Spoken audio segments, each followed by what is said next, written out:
ನಮಸ್ಕಾರ. ಬ್ರಹ್ಮಾಂಡ ಭವಿಷ್ಯ 2017 ವಿಶೇಷ ಕಾರ್ಯಕ್ರಮಕ್ಕೆ ತಮ್ಮೆಲ್ಲರಿಗೂ ಕೂಡ ಆತ್ಮೀಯವಾದಂತಹ ಸ್ವಾಗತ. ನಾನು ವೀಣಾ ಪೂಜಾರಿ.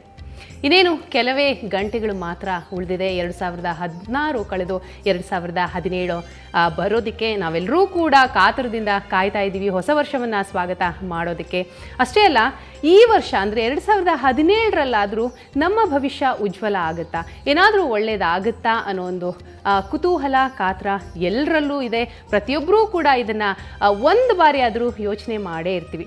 ಒಟ್ಟಾರೆ 12 ರಾಶಿಯ ಫಲಾಫಲ ಹೇಗಿದೆ ಅದನ್ನು ನಾವು ತಿಳಿಸ್ತೀವಿ ಈ ಕಾರ್ಯಕ್ರಮದಲ್ಲಿ. ಅದಕ್ಕಾಗಿ ಬ್ರಹ್ಮಾಂಡ ಗುರೂಜಿಯವರು ಕೂಡ ನಮ್ಮ ಕಾರ್ಯಕ್ರಮದಲ್ಲಿ ಇದ್ದಾರೆ.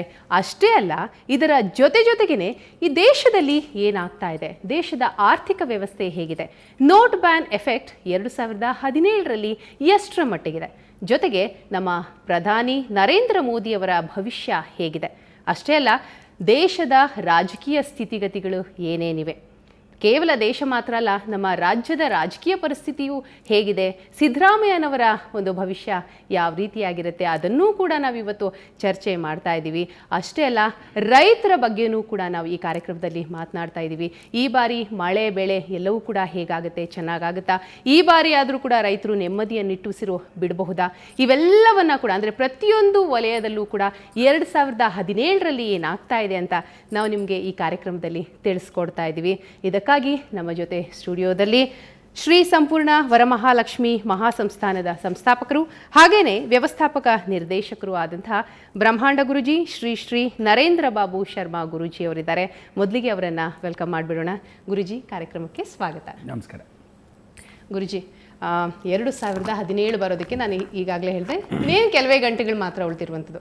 ಎಲ್ಲ ವಲಯದ ಬಗ್ಗೆ ಚರ್ಚೆ ಮಾಡೋದಕ್ಕಿಂತ ಮುಂಚೆ 2017 ನೀವು ಯಾವ ದೃಷ್ಟಿಕೋನದಿಂದ ನೋಡ್ತಾ ಇದ್ದೀರಿ, ಮತ್ತು ಈಗ ಕಳೆದು ಹೋದಂತಹ ವರ್ಷಕ್ಕೂ ಈ ವರ್ಷಕ್ಕೂ ಏನಾದರೂ ವಿಶೇಷತೆ ಕಾಣಬಹುದಾ? ಎಲ್ಲ ದೇವಾನುಗ್ರಹ ಭಕ್ತ ಪ್ರಿಯ ವೀಕ್ಷಕರೇ, ತಮ್ಮೆಲ್ಲರಿಗೂ ಆಧಾರದ ಸ್ವಾಗತ, ಸುಸ್ವಾಗತ. ಈ 2017 ಅನ್ನೋದು 7 ಬೀಳಗಳ ಜೀವನ ಅಂತ ಕರಿತೀವಿ. 2017ರಲ್ಲಿ ಶನಿ ಉತ್ತಮ ಅಂತ ಕರಿತೀವಿ, ಶನೇಶ್ವರ ಬಹಳ ಉತ್ತಮ ಅಂತ ಕರಿತೀವಿ. ಧರ್ಮ ಕರ್ಮಾಧಿಪತಿ ಅಂತ ಕೂಡ ಅವನು ಕರಿತೀವಿ. ಧರ್ಮ ಕರ್ಮ ಅಂದರೆ ಧರ್ಮವನ್ನು ಉಳಿಸಿ ಕರ್ಮವನ್ನು ಕಳೀತಕ್ಕಂಥವನು. ಕರ್ಮ ಅಂದರೆ ಎಲ್ಲರೂ ಅಂದ್ಕೊಂಡಿದ್ರೆ ಕೆಟ್ಟದ್ದು ಮಾತ್ರ ಕರ್ಮ ಅಂತ. ಕೆಟ್ಟದ್ದು ಮಾತ್ರ ಅಲ್ಲ, ಒಳ್ಳೆಯದು ಕರ್ಮ ಅಂದರೆ ಅವ್ರ ಪೂರ್ವಜರು ಮಾಡಿರೋ ಪುಣ್ಯ ಫಲದ ಕರ್ಮ ಇವ್ರಿಗೆ ಒಳ್ಳೆಯದಾಗತ್ತೆ ಅಂತ. ಸೊ ದೇಶದ ಭವಿಷ್ಯ ಅಂತಕ್ಕಂಥದ್ದಿಗೆ ಮೊದಲಾಗಿ ಹೇಳಬೇಕು ಅಂದರೆ 2017 ನಮಗೆ ಜನವರಿ ಬಂದ ತಕ್ಷಣಕ್ಕೆ 1ನೇ ತಾರೀಕು ಅಥವಾ ಡಿಸೆಂಬರ್ 31ಕ್ಕೆ ಮುಗಿದ ತಕ್ಷಣ ಅಲ್ಲ, ಯುಗಾದಿ ಹಬ್ಬ ಇದ್ರೆ ಮಾತ್ರ ಭಾರತ ಸಂಸ್ಕಾರ. ಇದು ಮೊಟ್ಟ ಮೊದಲು. ಏನೋ ಪಾಪ ಆಂಗ್ಲ ದೇಶದಿಂದ ಬಂದಿರತಕ್ಕಂಥ ಒಂದು ಕ್ಯಾಲೆಂಡರ್ ಸಿಸ್ಟಮ್ ನೋಡಿಕೊಂಡು ರಾತ್ರಿ 12 ಗಂಟೆ ಆದ ತಕ್ಷಣ ನೆಕ್ಸ್ಟ್ ಡೇ ಅನ್ನೋದು ಶುರು ಮಾಡೋದು ಆಂಗ್ಲಕ್ಕೆ ಮಾಡಿರತಕ್ಕಂಥ ವಿಚಾರ. ನಮಗೂ ಅದಕ್ಕೂ ಸಂಬಂಧವಿಲ್ಲ. ಆದರೂ ಹೊಸ ವರ್ಷ ನಮಗೆ ಈ ಸಲ ಬರ್ತಕ್ಕಂಥದ್ದು ಬಹಳ ವಿಶೇಷ. ದುರ್ಮುಖನಾಮ ಸಂವತ್ಸರದಿಂದ ಹೇ ವಿಳಂಬಿ ಸಂವತ್ಸರಕ್ಕೆ ಕಾಲಿಡ್ತೀವಿ. ಉತ್ತರಾಯಣ ಪುಣ್ಯಕಾಲದಲ್ಲಿ ಉತ್ತರೇ ಉದಯೋನ್ಮುಖಿ ಅಂತ ಮಾಡ್ತೀವಿ. ಬಹಳ ಸಂತೋಷ. ಏನು ಅಂದರೆ ಇಷ್ಟು ವರ್ಷಕ್ಕೆ ದುರ್ಮುಖನಾಮ ಸಂವತ್ಸರದಲ್ಲೇ ವಿಶೇಷ ಅಂದರೆ ಜಗತ್ತಲ್ಲಿ ಎಲ್ಲರೂ ಪೂಜಾ ಪುನಸ್ಕಾರಗಳು ಮಾಡ್ತಾ ಇದ್ದ, ಮಹಾಲಕ್ಷ್ಮಿ ಅಂತ ಪೂಜೆ ಮಾಡ್ತಾ ಇದ್ದ ನೋಟುಗಳು ಕೇವಲ 1 ಸೆಕೆಂಡಲ್ಲಿ ನರೇಂದ್ರ ಮೋದಿ ಅವರ ಭಾಷಣದಿಂದ ಪೇಪರ್ ಆಗೋಯ್ತು. ಅಂದರೆ ಧೈರ್ಯ ಸಾಹಸೇ ಲಕ್ಷ್ಮಿ ಅನ್ನೋ ಏನು ಪದ ಉಪಯೋಗಿಸ್ತಾ ಇದ್ರು ಜನಗಳು, ಆ ಧೈರ್ಯ ಸಾಹಸೇ ಲಕ್ಷ್ಮಿ. ಧೈರ್ಯ ಮಾಡಿದ್ರೆ ಸಾಹಸಕ್ಕೆ ನೀವು ಒಳಗಾಗ್ತೀರಾ. ಲಕ್ಷ್ಮಿ ಲಕ್ಷ್ಮಿ ನಿತ್ಯ ಅಂತ ಕರಿತೀವಿ. ಆ ಧೈರ್ಯವನ್ನ ಪ್ರಧಾನಿಗಳು ಮಾಡಿದ್ದಾರೆ, ಇನ್ಯಾವ ಗಂಡಸು ಮಾಡಿಲ್ಲ. ಜಗತ್ತಲ್ಲಿ ಮಾಡಿದವರು ಅಂದರೆ ನರೇಂದ್ರ ಮೋದಿ ಒಬ್ಬರೇ. ಭಾಳ ಸಂತೋಷ. ಭಾಳಷ್ಟು ಜನ ಇದ್ದಾರೆ ಪಾಪ, ತೆರೆ ಮರೆಯಿಂದ ಮಾಡ್ತಕ್ಕಂಥವ್ರು ಇದ್ದಾರೆ. ಆದರೆ ನರೇಂದ್ರ ಮೋದಿ ಗಟ್ಸಾಗಿ ಮಾಡಿರ್ತಕ್ಕಂಥ ವ್ಯಕ್ತಿತ್ವ. ಮಾಡ್ತೀನಿ ಅಂತ ಹೇಳಿದೆ ಮಾಡಿದ್ದಾರೆ. ಪಂಚವಾರ್ಷಿಕ ಯೋಜನೆ ಭಾಳಷ್ಟು ಜನ ರಾಜಕೀಯದಲ್ಲಿ ಹಾಕ್ಕೊಂಡ ಬರ್ತಾರೆ, ಇದು ಮಾಡ್ತೀವಿ ಅಂತ ಮಾಡಿ ತೋರಿಸಿ ನಮಗೆಲ್ಲ ಒಂದು ಹೋಪ್ ಅಂತ ಇಟ್ಟಿದ್ದಾರೆ. ಏನು, ಮುಂದಕ್ಕೆ ಖಂಡಿತ ನಮಗೆಲ್ಲರಿಗೂ ಒಳ್ಳೆ ಕಾಲ ಬರುತ್ತೆ ಅಂತ. ಅದರಲ್ಲೂ ಮುಖ್ಯವಾಗಿ ಶ್ರೀಸಾಮಾನ್ಯನಿಗೆ ಅದರಲ್ಲಿ ಏನು ವಿಶೇಷ ಅಂದರೆ ಶ್ರೀಸಾಮಾನ್ಯರು ಇವತ್ತೇನು ಕಾಯ್ತಾ ಇದ್ದಾರಮ್ಮ, ನಿಜವಾಗ್ಲೂ ಕಾಯ್ತಾ ಇರೋದು ಅಂದರೆ ನರೇಂದ್ರ ಮೋದಿಗೋಸ್ಕರ ಕಾಯ್ತಾ ಇಲ್ಲ. ಅವ್ರು ಕಾಯ್ತಾ ಇರೋದು ಖಂಡಿತ ಯಾವುದೋ ಒಂದು ಹೋಪ್ ಬರುತ್ತೆ. ಎಷ್ಟೋ ಜನ ಎಲ್ಲಾದರೂ ಹೋಗಿ ಮಾತಾಡ್ಕೊಂಡ್ಬಂದ್ರು, ಹಲೋ ಚೆನ್ನಾಗಿದ್ದೀರಾ, ಏನು ಅನ್ಸುತ್ತೆ ನಿಮಗೆ ಅಂತ ಇವುಗಳೆಲ್ಲ ಏನಾದರೂ ಮಾಧ್ಯಮಗಳಲ್ಲಿ ಕೇಳಿದ್ರು ಸಹ ಯಾರು ಇವತ್ತವರೆಗೂ ನರೇಂದ್ರ ಮೋದಿ ಬೈತಾ ಇಲ್ಲ, ಬಿಟ್ಕೊಡ್ತಾನೂ ಇಲ್ಲ. ಏನೇ ಕಷ್ಟ ಬರ್ತಾ ಇದ್ರು ಸಾಯಿಸ್ಕೊಂತಾರೆ. ಯಾಕೆ ಅಂದರೆ ಮುಂದೆ ಏನೋ ಕಾದಿದೆ, ಒಳ್ಳೆ ಭವಿಷ್ಯ ಇರಬಹುದು, ಒಳ್ಳೆ ವ್ಯಕ್ತಿ ಬಂದಿದ್ದಾರೆ ಅನ್ನೋ ಒಂದು ನಂಬಿಕೆ. ಆದರೆ ಈ ಸಲ ನಂಬಿಕೆ ಅನ್ನೋದು ಧರ್ಮ ಕರ್ಮಾಧಿಪತಿಯಿಂದನೇ ಸಾಧ್ಯ. ಎಷ್ಟು ಜನ ಫಸ್ಟ್ ಕ್ಲಾಸಾಗಿ ಒಳ್ಳೆತನನ ಇಟ್ಟುಕೊಂಡು ಕಾಪಾಡಿಕೊಂಡು ಬಂದಿದ್ದಾರೋ ಅವ್ರಿಗೆಲ್ಲ ಒಳ್ಳೆ ಕಾಲ. ಯಾರ್ಯಾರೋ ದಾರಿದ್ರ್ಯದಲ್ಲಿ ಇದ್ದು ದಿಢೀರಂತ ರಾತ್ರಿ ಅಂತಾರಾಷ್ಟ್ರ ಪಿಚಾಚಿಗಳಿದ್ದ ಹಾಗೆ ದುಡ್ಡು ಬಂತು ಅಂತ ದೋಚಕ್ಕೆ ಶುರು ಮಾಡಿದ್ರು, ಲಂಚಗಳಿಂದ ಮಾಡಿದ್ರು ದುಡ್ಡನ್ನ ಹೇಗಾದ್ರೂ ಮಾಡ್ಕೊಂಡ್ಬಿಡ್ಬೋದು ಅಂತ. ತಾತ್ಸಾರದಿಂದ ಲಕ್ಷ್ಮಿನ ನೋಡಿದ್ರೆ ವ್ಯವಸ್ಥಿತ ಅವ್ಯವಸ್ಥೆ ಆಗುವಂಥ ಜನಗಳಿಗೆ ಎಲ್ರಿಗೂ ಕಾದಿದೆ ಮುಂದೊಂದು ಮುಸಲ್ ಪಂಡಗ ಅಂತ. ಸೊ ಏನು ಅಂದರೆ ಎಷ್ಟೋ ಜನ ಕೃಷ್ಣ ಜನ್ಮಸ್ಥಾನಕ್ಕೆ ಹೋಗೋದು ಗ್ಯಾರಂಟಿ ಈ ವರ್ಷ. ಭಾಳಷ್ಟು ಜನ ಅಂದರೆ ಪರಪ್ಪನ ಅಗ್ರಹಾರ ಇಷ್ಟು ವರ್ಷ ಕಟ್ಟಿದ್ದಕ್ಕೆ ಫುಲ್ ಆಗತ್ತೆ, ಸ್ಕೂಲ್ ಇಸ್ ಬೀನ್ ಫುಲ್ಡ್ ಅಂತ ಗ್ಯಾರಂಟಿ ಸಲ ಆಗುತ್ತೆ. ಅದರಲ್ಲೂ ಧರ್ಮ ಕರ್ಮಾಧಿಪತಿ 2017ಕ್ಕೆ ಎಲ್ಲ ಸಾರ್ವಜನಿಕವಾಗಿ ಎಲ್ರಿಗೂ ಚೆನ್ನಾಗಿರುತ್ತೆ. ಯಾವಾಗ ಅಂದರೆ ನೆಮ್ಮದಿ ಇರುತ್ತೆ ಅನ್ನೋ ಒಂದು ಹೋಪ್ ಇರುತ್ತೆ, ಎಲ್ಲರೂ ನೆಮ್ಮದಿ ಇರ್ತಾರೆ. ಮನುಷ್ಯನಿಗೆ ಬೇಕಾಗೋದು ಆರೋಗ್ಯ ಸಮೇತ ಐಶ್ವರ್ಯ ಅಭಿವೃದ್ಧಿ ಇರ್ತಮ್. ಒಂದು ಪೂಜೆ ಮಾಡಬೇಕು, ಆರೋಗ್ಯ ಚೆನ್ನಾಗಿದ್ರೆ ಐಶ್ವರ್ಯ ಅಭಿವೃದ್ಧಿ ಇರ್ತದೆ. ಐಶ್ವರ್ಯ ಕಟ್ಕೊಂಡು ಏನು ಮಾಡೋಕ್ಕಲ್ಲ, ಆರೋಗ್ಯನೇ ಇಲ್ಲದೆ ಇದ್ರೆ. ಸೊ ಆರೋಗ್ಯ ಚೆನ್ನಾಗಿರಬೇಕು ಅನ್ನೋದು ಬಹಳ ಮುಖ್ಯ. ಕೆಲವು ರಾಶಿಗಳಿಗೆ ಕೆಲವು ಜನಕ್ಕೆ ಮಾತ್ರ ಆರೋಗ್ಯಗಳು ಪರಿಸ್ಥಿತಿಗಳು ಸರಿ ಹೋಗಲ್ಲ. ಅದು ಬಿಟ್ಟರೆ ಎಲ್ಲರಿಗೂ ಆರೋಗ್ಯ ಭಾಳ ಚೆನ್ನಾಗಿರುತ್ತೆ. ಇದು ಭಾಳ ಮುಖ್ಯವಾಗಿರ್ತಕ್ಕಂಥದ್ದು.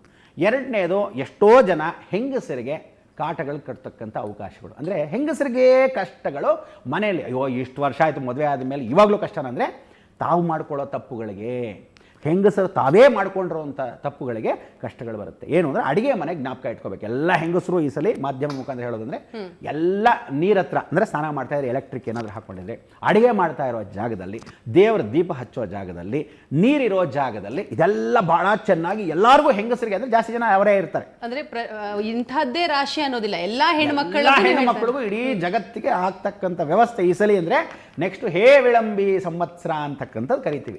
ಅದಕ್ಕೆ ಹೇ ವಿಳಂಬ ಅಂದರೆ ವಿಳಂಬವಾಗಿ ಆಗ್ತಾ ಅಂದರೆ ನಿಧಾನವಾಗಿ. ಶನೇಶ್ವರ ಅವನು, ಶನೇಶ್ವರ ಅಲ್ಲ, ಶನೇಶ್ವರ ಮೆತ್ತಗೆ ಕೊಡ್ತಾನೆ, ಸ್ಲೋವಾಗಿ ಕೊಡ್ತಕ್ಕಂಥವನು. ಬಹಳ ಧರ್ಮವಂತ ಅವನೇನು ಅಂದರೆ ಇಷ್ಟು ವರ್ಷ ಕಾದಿದ್ದ. ಅವನು ತುಲಾರಾಶಿ ತುಂಬ ಇಷ್ಟ. ವೃಶ್ಚಿಕಕ್ಕೆ ಬರ್ತಾ ಇದ್ದಾನೆ, ಲಾಭ ಸ್ಥಾನಕ್ಕೆ ಬರ್ತಾನೆ. ವೃಶ್ಚಿಕ ಅಂದರೆ ಕುಜ, ಭೂಮಂಡಲದಿಂದ ಎಲ್ಲರನ್ನು ಎತ್ತ ಮೇಲೆ ಬಿಸಾಕ್ತಾನೆ ಅಂತಾನೆ. ಅಂದರೆ ಎಲ್ಲರೂ ಅಡಗಿದಾರೋ ಅವ್ರನ್ನೆಲ್ಲ ಕೆದಕುವಂಥ ಕೆಲಸವನ್ನು ಮಾಡಿಸ್ತಾನೆ. ಸೊ ಅದರಲ್ಲಿ ಶನಿ ಯಾರಿಗೆ ಬಿಡಲ್ಲ ಅಂದರೆ ಪ್ರಧಾನಮಂತ್ರಿಗೂ ಬಿಡಲ್ಲ. ಅಂದರೆ ನರೇಂದ್ರ ಮೋದಿ ಒಳ್ಳೆ ಕೆಲಸ ಮಾಡಿರ್ಬೋದು, ಪೂರ್ವದ ಕರ್ಮವನ್ನು ಕೂಡ ಅಳಿಸಕ್ಕೆ ಬಿಡಲ್ಲ. ಗುರುಜಿ, ತಾವು ಒಂದು ಖಾಸಗಿ ಕಾರ್ಯಕ್ರಮದ ಹೇಳಿದ್ರಿ ನರೇಂದ್ರ ಮೋದಿ ಅವರ ಭವಿಷ್ಯ, ಅದರಲ್ಲೂ ಫೆಬ್ರವರಿ ತಿಂಗಳ ಬಗ್ಗೆ. ಅದು ಯಾವ ಒಂದು ದೃಷ್ಟಿಕೋನ ಇಟ್ಕೊಂಡು ನೀವು ಹೇಳಿರುವಂಥದ್ದು? ನಾನೇನು ಅಂದರೆ ಸಾಧಾರಣವಾಗಿ ಒಂದು ಮಾಧ್ಯಮದಲ್ಲಿ ಯಾವತ್ತಾದ್ರೂ ಹೇಳಿದ್ರೆ ಬ್ರಹ್ಮಾಂಡ ಗುರುಗಳು ಹೇಳ್ತಾರೆ ಅಂದರೆ ಯಾವುದೋ ಒಂದು ಜ್ಯೋತಿಷ್ಯ ನೋಡ್ಬಿಟ್ಟು ಅವ್ರ ಕುಂಡ್ಲಿ ನೋಡ್ಬಿಟ್ಟು ಹೇಳೋನಲ್ಲ ನಾನು. ದೈವ ರಹಸ್ಯ ಅಂತ ಕೆಲವೊಂದಿದೆ. ಅದರಲ್ಲಿ ರಹಸ್ಯ ಮಾರ್ಗದಲ್ಲಿ ಇರ್ತಕ್ಕಂಥ ಕೆಲವೊಂದು ಅಷ್ಟಮಂಗಳ ಪ್ರಶ್ನೆ ಹಾಕಿರ್ತಾರೆ. ದೇವಸ್ಥಾನದಲ್ಲಿ ರಹಸ್ಯ ದೇವಸ್ಥಾನಗಳು ಇವತ್ತು ಇಡೀ ಭೂಮಂಡಲದಲ್ಲಿ 8,47,000 ದೇವಸ್ಥಾನಗಳು ಬರೀ ಭಾರತ ದೇಶದಲ್ಲಿದೆ. ಇಷ್ಟರಲ್ಲಿ ಜನಗಳು ಹೋಗ್ತಾ ಇರೋದು 2,22,000 ದೇವಸ್ಥಾನಗಳಿಗೆ. ಆ 2,22,000 ದೇವಸ್ಥಾನಗಳಲ್ಲಿ ಒಬ್ಬ ಮನುಷ್ಯ ಇಂಥವನೇ ಹುಟ್ಟುತ್ತಾನೆ, ಇಂಥವನು ಪ್ರಧಾನಮಂತ್ರಿ ಆಗ್ತಾನೆ, ಇಂಥವನು ಆಗ್ತಾನೆ ಅಂತ ಕಲ್ಲಲ್ಲಿ ಶಾಸನ ಬರೆದಿರೋದು. ನಾನೇನೋ ಬುಕ್ ಎತ್ಕೊಂಡು ಓದ್ಬಿಟ್ಟು ನೋಡ್ಬಿಟ್ಟು ಶಾಸ್ತ್ರ ನೋಡೋಣಲ್ಲ. ಎಷ್ಟೋ ಜನ ಏನು ಮಾಡ್ತಾರೆ, ಒಂದು ಮಾಧ್ಯಮದಲ್ಲಿ ನಾನು ಎಷ್ಟೋ ಜನ ಕಾಲಿಡಲ್ಲ. ಯಾಕೆ ಅಂದರೆ ಕೆಲವು ಮಾಧ್ಯಮಗಳು ಬೆಳಗ್ಗೆ ಎದ್ದು ಏನು ಹೇಳಿರ್ತೀವಿ ಪೂಜೆ ಮಾಡಿ ಅಂದ ತಕ್ಷಣ ಇವತ್ತು ಬೆಳಗ್ಗೆ ಪೂಜೆ ಮಾಡ್ತಾರೆ. ಸಾಯಂಕಾಲ ಮಧ್ಯಾಹ್ನ ಆಗೋಷ್ಟರಲ್ಲಿ ಅದೇ ಮಾಧ್ಯಮದಲ್ಲಿ ಇನ್ನೊಬ್ಬನ ಕೂರಿಸ್ಕೊಂಡು ಈ ಪೂಜೆ ಮಾಡಬೇಡಿ ಅಂತ ಇನ್ನೊಂದು ಪ್ರೋಗ್ರಾಮ್ ಮಾಡ್ತಾರೆ. ಸಾಯಂಕಾಲ ಆದ ತಕ್ಷಣ ಏನು ಮಾಡ್ತಾರೆ, ಇದು ಮಾಡ್ಬೋದಾ ಬೇಡವಾ ಅಂತ ಇನ್ನೊಂದು ಚರ್ಚೆಗೆ ಹಾಕೊಂತಾರೆ. ಇದಕ್ಕೆಲ್ಲ ಆಸ್ಪದ ನಾನು ಐ ಡೋಂಟ್ ಕೇರ್, ನಾನು ತಲೆ ಕೆಡಿಸ್ಕೊಳ್ಳೋದಿಲ್ಲ. ಏನಂತೀವಿ, ಒಂದು ಮಾಧ್ಯಮದಲ್ಲಿ ಯಾಕೆ ಹೇಳ್ತೀವಿ ಅಂದರೆ ಮಾಧ್ಯಮ ಬಹಳ ಮುಖ್ಯ. ಇವತ್ತು ಜನಕ್ಕೆ ಗೊತ್ತಾಗಬೇಕು, ಸತ್ಯತೆ ಅಂತ ಗೊತ್ತಾಗಬೇಕು. ಯಾಕಂದರೆ ಇದೆಲ್ಲ ಅನುಭವ ಪಟ್ಬಿಟ್ಟಿರೋ ಜನ. ಇವತ್ತು ಮೊನ್ನೆ ಬಂದಿಲ್ಲ ಬ್ರಹ್ಮಾಂಡ ಗುರುಗಳು. ಒಂದು 13 ವರ್ಷಗಳ ಕಾಲದಿಂದ ಮಾಧ್ಯಮಗಳಲ್ಲಿ ಇತಿಹಾಸ ಪೂರ್ವಕವಾಗಿ ರಚಿಸ್ತಕ್ಕಂಥ ವ್ಯವಸ್ಥೆ, ಅದನ್ನು ಹಿಸ್ಟ್ರಿ ಕ್ರಿಯೇಟ್ ಮಾಡಿದಾಗ ಏನೇನು ನಡೆಯುತ್ತೆ ಅನ್ನೋದು ದೈವ ರಹಸ್ಯಗಳನ್ನ ಕೆಲವೊಂದು ಕ್ಷೇತ್ರಗಳಿಂದ ನಾನು ಹೇಳಿರ್ತಕ್ಕಂಥ ವಿಚಾರ, ಶಾಸನಗಳು ಬರೆದಿರುವಂಥ ವಿಚಾರ, ಅದನ್ನೆಲ್ಲ ಅವ್ರ ಮಾಧ್ಯಮ ನಾನು ಹಿಂದೆ ಫಾಲೋ ಮಾಡಿದ್ರೆ ತೋರಿಸ್ಕೊಡ್ತೀನಿ. ಯಾಕೆಂದರೆ ಯಾರೋ ಅಯ್ಯೋ ಗ್ಯಾರಂಟಿನೋ ಇಲ್ವೋ ಅಂದರೆ ನಾನು ಹಿಂದೆ ಬರಬೇಕು. ಜ್ಯೋತಿಷ್ಯಗಳು ಅವ್ರ ಹೊಟ್ಟೆ ಪಾಡಿಗೆ ಮಾಡ್ಕೊತಾ ಇದ್ದಾರೆ, ಮಾಡ್ಕೊಳ್ಳಿ. ಅವ್ರು ಹೇಳತಕ್ಕಂಥ ನಿಜ ಏನು ಅಂದರೆ ಕುಂಡ್ಲಿ ನೋಡ್ಕೊಂಡು ಹೇಳೋದು, ಹಿಂಗಾಗತ್ತಂತೆ ಹಂಗಾಗತ್ತಂತೆ ಅಂತ ಹೇಳ್ಕೊಳ್ಳಿ. ದಟ್ ಈಸ್ ಆಲ್ ಊಹಾಪೂಹ ಲೈಟ್ಸ್ ಹೇಳಿರುವಂಥದ್ದು. ಅಂದರೆ ನರೇಂದ್ರ ಮೋದಿ ಅವರ ಗಂಡಾಂತರ ಬರೋದು ಗ್ಯಾರಂಟಿ, ಮುಲಾಜಿಲ್ದ ಬರುತ್ತೆ. ಆ ಗಂಡಾಂತರ ಕಾಪಾಡ್ಕೋಬೇಕಾದ್ದು Narendra Modi is not an ordinary person. Now ಅವರು ಪಕ್ಷದ ವ್ಯಕ್ತಿಯಾಗಿರ್ತಕ್ಕಂಥ ವಿಚಾರ. ಈ ಸಲ ನಾವೇನು ಮಾಡಬೇಕು, ಪಕ್ಷದ ವ್ಯಕ್ತಿ ಅಲ್ಲ, ಅವ್ರೀಗ ಪ್ರಧಾನಮಂತ್ರಿ ಆಗ್ಬಿಟ್ರು. ಪ್ರಧಾನಮಂತ್ರಿ ನಮ್ಮ ಸೊತ್ತು, ನಮ್ಮ ಭಾರತದ ಪ್ರಧಾನಮಂತ್ರಿ. ಸೊ ಅವ್ರು ಕಾಪಾಡ್ಕೋಬೇಕಾದ ಹೊಣೆ ಪ್ರತಿಯೊಂದು ನಾಗರಿಕರಿಗೂ ಇದೆ. ಸೊ ಆ ಧರ್ಮ ಕರ್ಮಾಧಿಪತಿ ಅಂತ ಏನು ಹೇಳ್ತೀವಿ, ಶನೇಶ್ವರನೇ ಒಂದು ಸನ್ಯಾಸಿಗೆ, ಒಂದು ಯುಗ ಪುರುಷನಿಗೆ, ಒಂದು ವಿಶೇಷವಾಗಿರ್ತಕ್ಕಂಥ ರಾಜಕೀಯ ವ್ಯಕ್ತಿಗಳಿಗೂ ಸಂಬಂಧ ಯಾರು ತರೋ ಅಂದರೆ ಶನೇಶ್ವರನೇ. ಶನಿ ಚೆನ್ನಾಗಿದ್ರೆ ನಾವುಗಳು ಯತಿವರ್ಗರಾಗ್ತೀವಿ, ಅವರುಗಳು ವಿಶೇಷವಾಗಿ ದೇಶ ಆಳ್ತಾರೆ. ಸೊ ರಾಜಕೀಯ ಮತ್ತು ಇದಕ್ಕೂ ಯತಿವರ್ಗರಿಗೂ ಬಹಳ ವಿಶೇಷ ಸಂಬಂಧ ಏನಿದೆ ಶನಿಯಿಂದ. ಸೊ ಅವನೇನು ಹೇಳ್ತಾನೆ, ಧರ್ಮವಾಗಿ ಯಾರು ನಡೀತಾರೋ ನಾನು ಚೆನ್ನಾಗಿ ನೋಡ್ಕೊತೀನಿ ಅಂತಾನೆ. ಸೊ ಅಂಥ ಒಂದು ಕೆಲವೊಂದು ದೇವಸ್ಥಾನಗಳಲ್ಲಿ ಇವತ್ತು ಕಲ್ಲಲ್ಲಿ ಕೆತ್ತಿರೋ ನಾವಲ್ಲ, ವೀರಬ್ರಹ್ಮೇಂದ್ರ ಸ್ವಾಮಿ ಚರಿತ್ರೆಯಲ್ಲಿ ಯಾವತ್ತೋ ಬರೆದಾಗೋಗಿದೆ. ಕೈವಾರ ತಾತಯ್ಯನವರು ಯಾವತ್ತೋ ಬರೆದಿದೆ. ನೀಲಕಂಠ ಅಜ್ಜಯ್ಯನವರು ವಿಶೇಷವಾಗಿರ್ತಕ್ಕಂಥದ್ರಲ್ಲಿ ಬರೆದಾಗೋಗಿದೆ ಅರಸೀಕೆರೆಯಲ್ಲಿ. ಸೊ ಹೀಗೆಲ್ಲ ಕೆಲವೊಂದು ಶಾಸನಗಳು ಹೀಗೆ ಇರುತ್ತೆ ಅಂತ ಬರೆದಿಟ್ಟಿರೋದು. ಅದನ್ನು ನಾವೇನು ಮಾಡಬೇಕು, ಪುನರ್ರಚಿಸಬೇಕು, ತೋರಿಸ್ಬೇಕು, ಹಿಂಗಿದೆ, ಹುಷಾರ್, ಜಾಗ್ರತೆ, ನಮ್ಮ ಕೈಲಾದ ಮಟ್ಟಕ್ಕೆ ಕಾಪಾಡಕ್ಕೆ ನಾವು ದೇವರಲ್ಲ. ಆದರೂ ಕಾಪಾಡ್ಕೋಬೇಕಾದ ಹೊಣೆ ನಮ್ಮಲ್ಲಿ ಇರಬೇಕಾದ್ರೆ ಒಂದು ಪ್ರಯತ್ನ ನಮ್ಮ ನರೇಂದ್ರ ಮೋದಿ ಅವರಿಗೆ ಅಥವಾ ನಮ್ಮ ಪ್ರಧಾನಿ ಅಂತ ಅನ್ಕೊಳ್ಳೋಣ. ಕೆಲವರು ಏನು ಗೊತ್ತಾ, ಏನ್ ಮಾಡ್ಬೇಕು ಗುರುಜಿ, ಏನ್ ಮಾಡ್ಬೇಕು? ಏನು ಅಂದ್ರೆ ಆದಿತ್ಯ ಹೃದಯವನ್ನ ಸಾರ್ವಜನಿಕವಾಗಿ ಕಾಪಾಡ್ಕೋಬೇಕಾದ್ದು ಧರ್ಮ. ಆದಿತ್ಯ ಹೃದಯವನ್ನ ಪಠಿಸಬೇಕು. ನಾನು ಇದೇ ಒಂದು ಮಾಧ್ಯಮದಲ್ಲೂ ವಿಚಾರ ಹೇಳಿದಾಗ ವಿಶೇಷವಾಗಿ ಹೀಗೆ ಮಾಡಿ.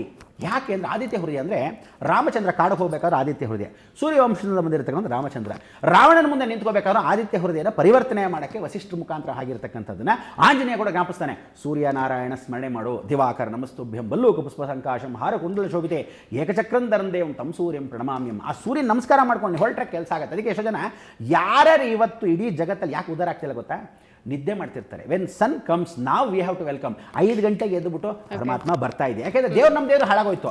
ಅಟ್ಲೀಸ್ಟ್ ಪ್ರತ್ಯಕ್ಷ ದೈವಂ ಪಾರ್ವತಿ ಪರಮೇಶ್ವರ, ಅವನು ಪರಮೇಶ್ವರ ಇದ್ದಾನೆ, ಸೂರ್ಯ ಪ್ರತ್ಯಕ್ಷ ದೈವ, ಅವನು ಅಟ್ಲೀಸ್ಟ್ ಎದ್ದಾಗ ನಾವೆದ್ದು ಬಂದಿಯನ್ ಭಗವಂತ, ಅವನು ಬಂದ್ಬಿಟ್ಟು ಎದ್ದೇಳೋ ನಾ ಬಂದಿದ್ದೀನಿ ಅಂತ ಹೇಳ್ಕೊಳ್ಳೋದು ಮರ್ಯಾದೆ ಇಲ್ಲ. ಸೊ ಅವ್ರಿಗೇನಂದ್ರೆ ರೋಗಿಷ್ಠರಾಗ್ತಾರೆ, ಅಭಿವೃದ್ಧಿ ಮಾಡಕ್ಕೆ ಬಿಡಲ್ಲ.